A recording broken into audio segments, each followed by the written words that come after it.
Hello students, ये question travel graph से related है। The diagram shows the speed time graph for 100 seconds of a car's journey. The car accelerates uniformly from a speed of v meter per second to a speed of 3v meter per second in 50 seconds. It then continues at a constant speed. अच्छा, ये question solve करने से पहले कुछ बहुत important जो है वो टर्म्स हैं या बहुत इम्पॉर्टेंट जो है वो कुछ पॉइंट्स हैं जो कि अंडरस्टैंड करना बहुत ज़रूरी है कि स्पीड टाइम ग्राफ पे जब भी कोई line left to right upward trend show करेगी तो वो हमेशा हमें एक्सेलरेशन शो करती है। और इस लाइन का जो ग्रेडियंट होता है, मींस के जो स्लोप होता है, वो हमेशा पॉजिटिव होगा फर्स्ट ऑफ ऑल। दूसरी बात ये है कि अगर स्पीड टाइम ग्राफ पे कोई line parallel to the x axis होती है तो वो हमेशा कांस्टेंट स्पीड को शो करती है वो लाइन। और एज यू नो के लीनियर इक्वेशन की जो है वो टॉपिक में और साइमल्टेनियस लीनियर इक्वेशंस में भी आपने ये बात अंडरस्टैंड ऑलरेडी करी हुई है। और अगर मैं ये कहूँ कि कोऑर्डिनेट ज्योमेट्री में भी और इनइक्वालिटीज़ के अंदर भी हमने ये बात ऑलरेडी अंडरस्टैंड करी होती है कि जब भी कोई लाइन पैरेलल होगी एक्स एक्सिस के तो उसका ग्रेडियंट हमेशा ज़ीरो होता है। मींस के the line that is parallel to x axis it has zero gradient, means कि उसका स्लोप ज़ीरो होता है। और अगर कोई line left to right downward trend show कर रही होगी तो वो हमेशा एक तो पहली बात डिसेलरेशन को शो करती है और उसका जो स्लोप होता है वो हमेशा नेगेटिव स्लोप शो करेगी, मींस कि उसका ग्रेडियंट हमेशा नेगेटिव होगा। तो इस क्वेश्चन में हमें सबसे पहली रिक्वायरमेंट में ये फाइंड करना है कि इन टर्म्स ऑफ v क्या एक्सेलरेशन होगी कार की इन द फर्स्ट 50 सेकेंड्स। तो अब कार जो है वो इस पॉइंट से ट्रैवल करती है लेफ़्ट टू राइट अपवर्ड यहाँ तक, मींस के टिल 50 सेकेंड्स।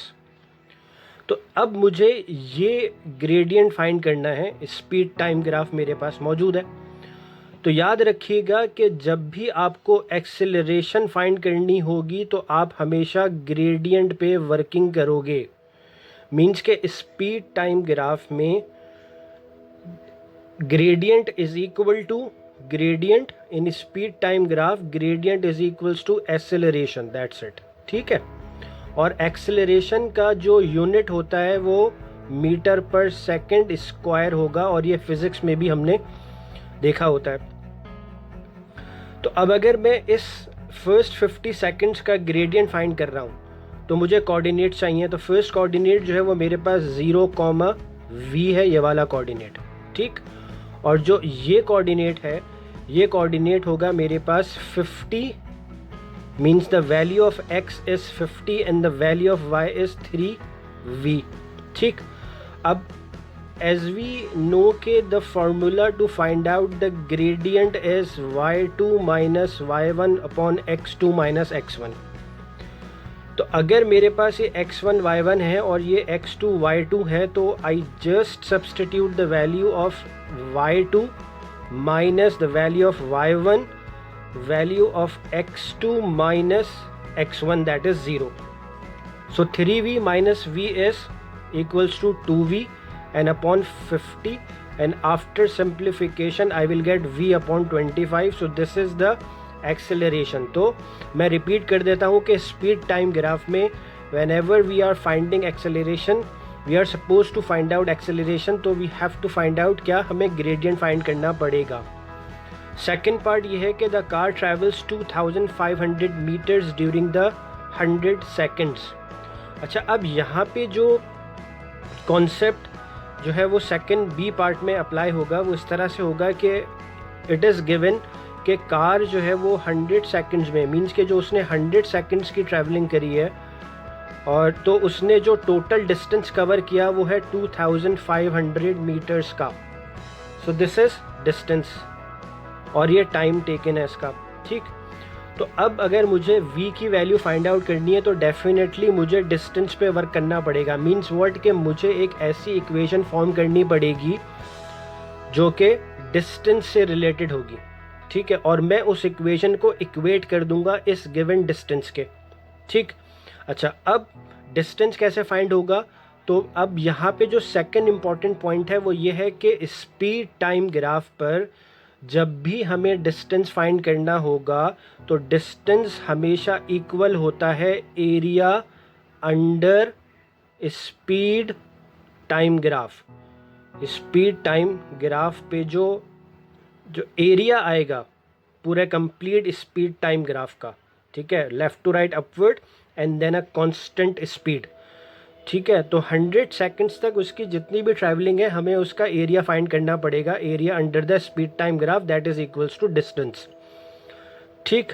तो अब distance is equals to area under the speed time graph है। तो अब अगर आप इस गिवन स्पीड टाइम ग्राफ को ऑब्जर्व कर रहे हो तो यहाँ पे हमारे पास दो फिगर्स ऑब्टेन्ड हो रही हैं, राइट। एक है फर्स्ट फिगर है इस तरह से ट्रेपीजियम, और जो सेकंड फिगर है वो हमारे पास रेक्टेंगल है और फर्स्ट इज ट्रेपीजियम, राइट। अच्छा, अब ट्रेपीजियम में मेरे पास ये लाइन फर्स्ट पैरेलल लाइन है and that is the second parallel line, और this part will become the height for me, right.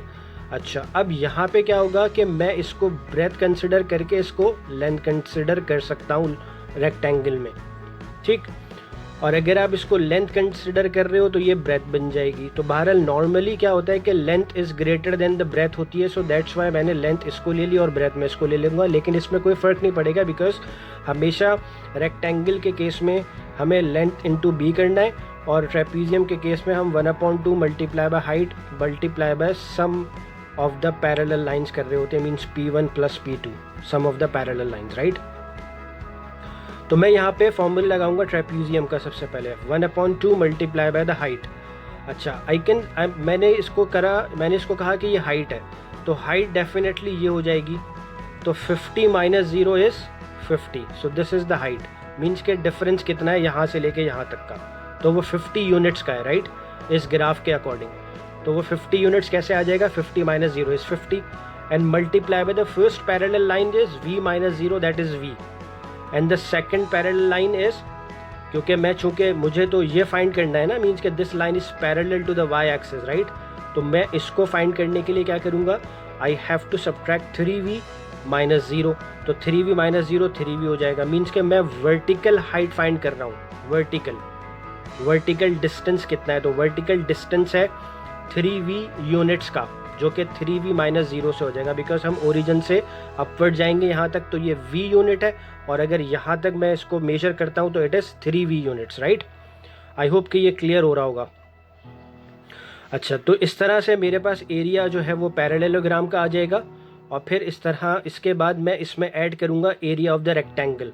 तो रेक्टेंगल के लिए मुझे ब्रेथ चाहिए फर्स्ट ऑफ ऑल, तो 100 minus 50 because this is breadth, तो 100 minus 50 is 50, this is breadth and I will multiply this 50 units with the length। तो मेरे पास जो लेंथ आएगी वो अगेन वर्टिकल है फिर दोबारा से, तो 3v minus 0 that is 3v, ठीक है जी। तो अब मैं इसको डिवाइड कर लेता हूँ, तो आई विल गेट 50 और v plus 3v it is equals to 4 and plus 150v and it is equals to 2500 units because this is the distance. Ab 24 multiplied by 4 is 100, it's 4v because v plus 3v is 4v, so it is 100v plus 150v and that is equals to 2500। और अगर मैं इसको 2500 को divide करूँगा 250 से, तो I can easily get the value of v। उसकी वजह ये है कि 100v में जब मैं 150v को ऐड करूँगा तो it is equals to 250v, then जब मैं इसको लेफ्ट पे शिफ्ट करूँगा टू फाइंड आउट v तो वो डेफिनेटली डिवाइड होगा, right. So the value of v is equals to definitely 10 metre per seconds आ जाएगी, because it's v metre per seconds में इसलिए आ रही है बिकॉज इट्स यू नो कि इट्स आप v जो है हमारे पास क्या है, मीटर पर सेकंड की स्पीड है, राइट। तो दैट्स वाई मैं इसके यूनिट को मीटर पर सेकंड लिखूंगा। अच्छा, लास्ट पार्ट है कि find the speed of the car in kilometres per hour when t is equals to 75। अब ये बड़ा इंटरेस्टिंग है कि 50 सेकंड से लेके 100 सेकंड्स तक उस कार ने कांस्टेंट स्पीड के साथ ट्रैवल किया, ठीक है। तो वो जो कांस्टेंट स्पीड है वो मेरे पास 3v है, because it is a speed time graph. तो वाई एक्सिस मुझे स्पीड शो कर रहा है and the x axis is representing time in seconds, right.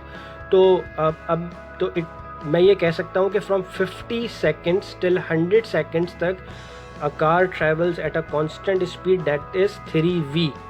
तो स्पीड ऑफ द कार जो है जब वो 75 टाइम होगा उसका, मीन्स के क्योंकि 50 से 100 सेकंड्स के ही अंदर जो है वो with in this is range I can get 75 seconds ना। तो इसी वजह से मैं ये कह सकता हूँ कि स्पीड ऑफ द कार जो है वो that is equals to 3v first of all, और 3 multiply by 10 because I have already found the value of v that is 10। तो मैं ये कह सकता हूँ कि 30 मीटर पर सेकंड्स की स्पीड होगी उसकी जब टाइम 75 सेकंड्स का होगा। वो कार की स्पीड है 30 मीटर, लेकिन मुझे उसको किलोमीटर पर आवर में करना है। तो इसके लिए हम क्या करेंगे, 30 मीटर अपॉन इट इज़ पर सेकंड मीन्स 1 सेकंड, राइट। अच्छा, अब कन्वर्जन में किस तरह से होगा, कन्वर्जन में इस तरह से होता है कि जब भी हम स्मॉलर यूनिट को लार्जर यूनिट में कन्वर्ट कर रहे हैं तो हमें डिवीजन करनी है। तो मैं 30 मीटर्स को 1000 से डिवाइड करूंगा फर्स्ट ऑफ ऑल, ठीक है, because it's a smaller unit as compare two kilometre. तो मैं इसको डिवाइड करूंगा 1000 से, बिकॉज 1 किलोमीटर जो है वो 1000 मीटर्स के इक्वल हो रहा है, ठीक है, और 1 आवर जो है वो 3600 सेकंड्स के इक्वल होता है।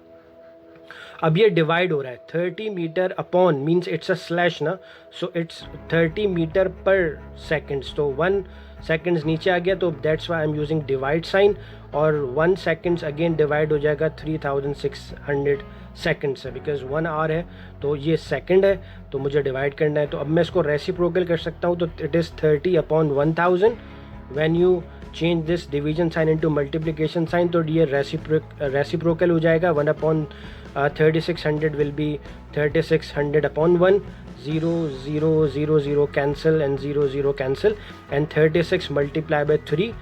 तो मुझे ये जो प्रोडक्ट आएगा ये आंसर है 108 किलोमीटर पर आवर, ठीक है। तो इस तरह से हम बहुत आसानी से जो है वो कन्वर्ट कर सकते हैं किसी भी जो है वो यूनिट को, ख़ास तौर से जो डिस्टेंस में हो या स्पीड में हो, इस तरह से जो भी है वट एवर टाइम की कन्वर्जन है, ठीक है। तो आई होप कि ये क्वेश्चन जो कि ट्रैवल ग्राफ से रिलेटेड था और पेपर 1 का ये क्वेश्चन है जून 2014 का, आई होप कि ये बहुत अच्छा आपको क्लियर हो गया होगा।